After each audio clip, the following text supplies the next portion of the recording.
Myzeqeja vijon të mbetet një nga zonat më të rëndësishme bujqësore në Shqipëri.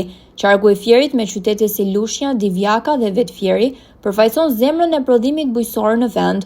Po ashtu, zona të tjera si Roskovec si dhe pjesë të bashkive Dimal dhe Kuçov njihen për tokat pjellore dhe prodhimet e bollshme. Një pjesë e konsiderueshme si përfaqes bujqësore është e mbuluar me sera, ndërsa kodrinat e ulta dominohen nga pemët frutore. Fermerët e kësaj zone furnizojnë tregjet vendase me perime dhe fruta gjatë gjithë vitit, por për te prodhimit, një shqetësim i madh mbetet mungesa e agronomëve pranë fermerëve.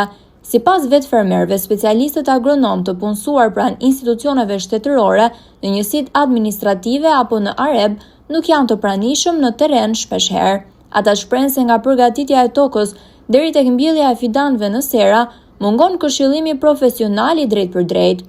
Në qytetin e Lushnjës ndodhet godina e Areb, Agjencia Rajonale e Ekstensionit Bujqësor, por sipas fermerëve, nga drejtuesi dhe deri tek agronomët nuk ka angazhim konkret në terren. Ata pretendojnë se specialistët që duhet të jenë pranë tyre për konsultime qëndrojnë në zyra, ndërsa fermerët detyrohen të marrin këshilla nga shitësit në farmacitë bujqësore. Fermerët ngren alarmin, deri kur do të vazhdojë kjo situatë. Ata kërkojnë që agronomët e punësuar dhe të paguar nga taksat e qytetarëve të jenë sa më shpesh më pranë fermerëve dhe të ofrojnë asistencë teknike e të ndihmojnë në rritjen e cilësisë dhe sigurisë së prodhimeve bujqësore. Në një zonë ku bujqësia është shtylla kryesore e ekonomisë, prania e specialistëve në terren shihet si domosdoshmëri dhe jo si zgjedhje në kolltushjet e rehatisë në zyra.